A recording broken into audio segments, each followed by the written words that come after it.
Science IQ। तो सबसे पहले हमारे सभी प्यारे प्यारे स्टूडेंट्स को हमारा प्यार भरा गुड मॉर्निंग। कैसे हैं आप सभी लोग? आज हम आपके लिए केमिस्ट्री का एक इम्पोर्टेंट टॉपिक लेकर के आई हूं, जो कि ये हमारा अर्ध आयुकाल। अर्ध आयुकाल क्या होता है, इसका क्या फॉर्मूला होता है, वनडे एग्जाम में इससे कैसे न्यूमेरिकल्स पूछे जाते हैं, इन सभी के बारे में हम आपको A to Z जानकारी देंगे। क्लास आपके लिए धुआंधार होने वाली है। वनडे एग्जाम, चाहे आप मेडिकल एग्जाम, कंपटीशन एग्जाम या फिर किसी बोर्ड एग्जाम की प्रिपरेशन कर रहे हैं, तो सभी के लिए एक इम्पोर्टेंट टॉपिक है, क्योंकि इससे एग्जाम में न्यूमेरिकल्स बहुत अच्छे खासे पूछे जाते हैं। और ये हमारा आपसे वादा है कि अगर आज आपकी क्लास बिल्कुल कंप्लीट देख लेते हैं तो आप पक्का बनने वाले न्यूमेरिकल्स को खल्लास करके आएंगे। ठीक है, ज्यादा समय नहीं लेंगे, डायरेक्ट आज के टॉपिक पे बात करेंगे। डियर स्टूडेंट्स, हम आपको न्यूमेरिकल से संबंधित 3 वीडियो प्रोवाइड करा चुके हैं। ये हमारी 4th नंबर की क्लास है। मोल अल्टा, मोल अल्टा, मोल प्रभाज, ये सारी जानकारी हम आपको दे चुके हैं। आज बारी है अर्ध आयुकाल की।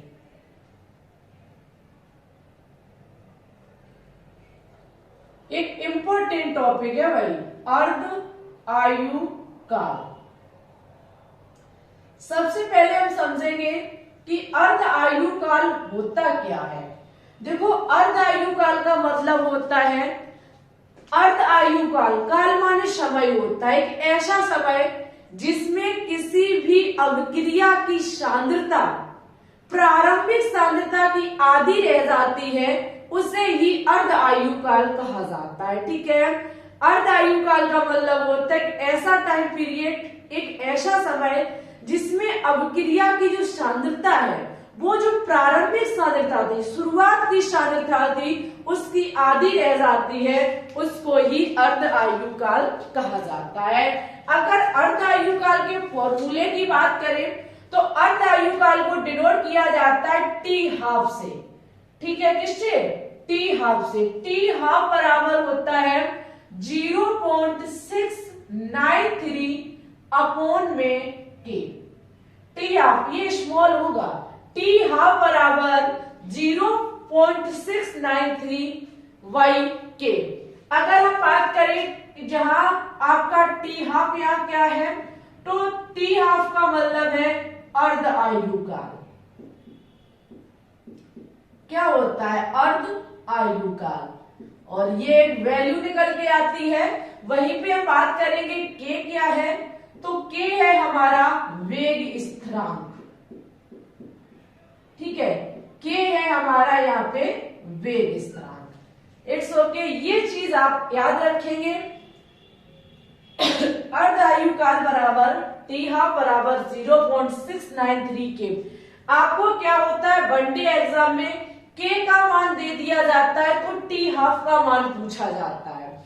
अधिकतम आपको T½ का मान दिया जाएगा और K का मान पूछा जाएगा। आपको कहा जाएगा कि इतनी अभिक्रिया की सांद्रता इतने समय में हो जाती है, बताइए इसका वेग स्थिरांक क्या होगा। तो वेग स्थिरांक का क्या मतलब है, इधर ये K क्या कर रहा है, भाग कर रहा है, इधर आकर के मल्टीप्लाई करने लगेगा। जब इधर आके मल्टीप्लाई करने लगेगा तो T½ K के साथ मल्टीपल हो रहा है, तो ये इधर हम भेज देंगे तो क्या करने लगेगा, भाग जा करके करने लगेगा। K यहाँ पहुंच जाएगा, T½ यहाँ पहुंच जाएगा। बात एक ही है। सपोज दैट आपको K का मान पूछा जाए, ठीक है, अर्ध आयुकाल दे दिया जाए, वेग स्थिरांक पूछ लिया जाए, तो K बराबर 0.693 अपॉन T½ हो जाएगा। बहुत ज्यादा इजी है। ठीक है, बस ये फॉर्मूले आपको याद रखने, कुछ भी नहीं रखना है, चुटकियों में आपके आंसर निकल के आएंगे। चलिए, तो तरह तरह के हम सवाल देखेंगे अर्ध आयुकाल से बनने वाले, तो इसकी ले लीजिए स्क्रीनशॉट। चलिए, तो अब हम देखेंगे न्यूमेरिकल्स को। पहला हमारा सवाल कहता है कि किसी अभिक्रिया का अर्ध आयुकाल 100 सेकेंड है तो वेग स्थिरांक की गणना करिए। सबसे पहले आपको इसमें दिया क्या गया है, अर्धायुकाल। अर्धायुकाल का मतलब है टी हाफ का मान आपको 100 सेकंड दिया है, यानी कि कोई अभिक्रिया जो उसकी सांद्रता है वह प्रारंभिक सांद्रता की आधी कितनी सेकंड में रह रही है, 100 सेकंड में। आपको वेग स्थिरांक की गणना करनी है। क्वेश्चन का कहने का मतलब है कि आपको के का मान ज्ञात करना है, ठीक है। के का मान ज्ञात करना है। टी हाफ का मान आपको 100 सेकंड दिया गया है। कोई बात नहीं, फॉर्मूला लगाइए, के बराबर 0.693 upon T half. Okay, T half का मान आपको कितना दिया गया है, टी हाफ का मान दिया गया है 100 सेकेंड।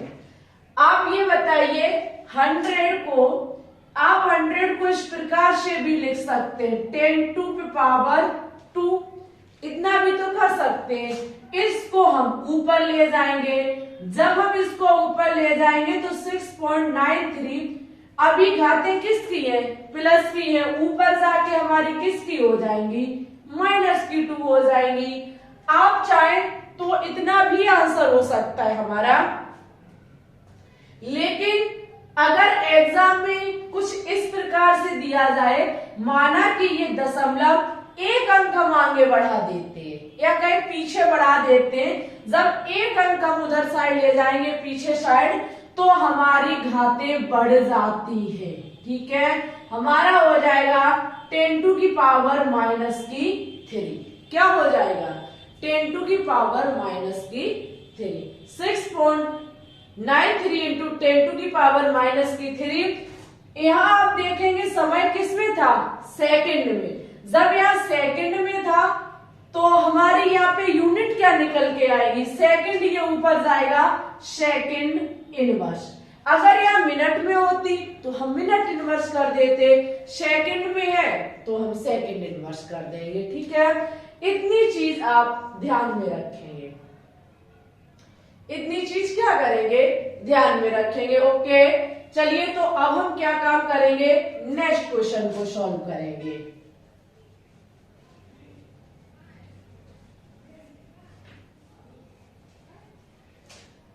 आगे क्वेश्चन हमारा कहता है कि किसी अपक्रिया का अर्धायुकाल 693 सेकंड है तो वेग स्थिरांक की गणना करिए। यानी कि के बराबर आपको पूछा गया है, टी हाफ का मान दिया गया है 693, कितना दिया है 693 दिया है। कोई बात नहीं, फॉर्मूला लगाइए, के बराबर 0.693 अपॉन 693। इतना जब करेंगे आप दशमलव को कट कर देंगे, जब दशमलव को कट करेंगे तो नीचे कितनी बिंदी बढ़ जाएंगी, 3 बिंदी बढ़ जाएंगी। तो के बराबर 693 और बटे में 693 इंटू 10 टू की पावर 3 भी तो हम इस चीज को लिख सकते हैं, बिल्कुल लिख सकते हैं। जब हम इस चीज को ऐसा लिख सकते हैं तो इसको हम कट करेंगे, कितनी बार कटेगा, 1 बार कटेगा। हमारा कितनी बार कटेगा, 1 बार। तो के बराबर हो जाएगा 1 अपॉन 10 टू की पावर 3। ये 3 जब ऊपर जाएगा तो हो जाएगा 1 इंटू 10 टू की पावर माइनस की 3। मान था हमारा सेकंड में तो आंसर भी निकल के आएगा सेकंड इनवर्स, ठीक है। चलो इसकी स्क्रीनशॉट ले लीजिए। उसके बाद हम बात करेंगे क्वेश्चन नंबर 3 पर। कुछ नहीं था, यहाँ पे हमने घात दशमलव हटाई, 3 बिंदी को बढ़ा दिया। 3 बिंदी का मतलब 10 टू की पावर 3 हो जाएगा, ये ऊपर जाएगा तो माइनस की 3 हो जाएगा। ओके, देखिए क्वेश्चन नंबर 3 पे बात करने से पहले डियर स्टूडेंट्स, एक बार सबसे पहले जबरदस्त तरीके से आप क्लास को शेयर कर दीजिए। देखो भाई, लगभग हम 2 या 3 पार्ट न्यूमेरिकल्स के आपको प्रोवाइड करा चुके हैं, लेकिन आपका सपोर्ट बेहतरीन नहीं है, आप क्लास को देखना ही नहीं चाहते हैं। देखो सबसे पहली बात, हम जो इस टाइम प्रिपरेशन करा रहे हैं वो मेडिकल एग्जाम की करा रहे हैं। अब मेडिकल एग्जाम में जो स्टूडेंट्स जाना चाहते हैं, भाई कम से कम वीडियो को अच्छे से देखा करो।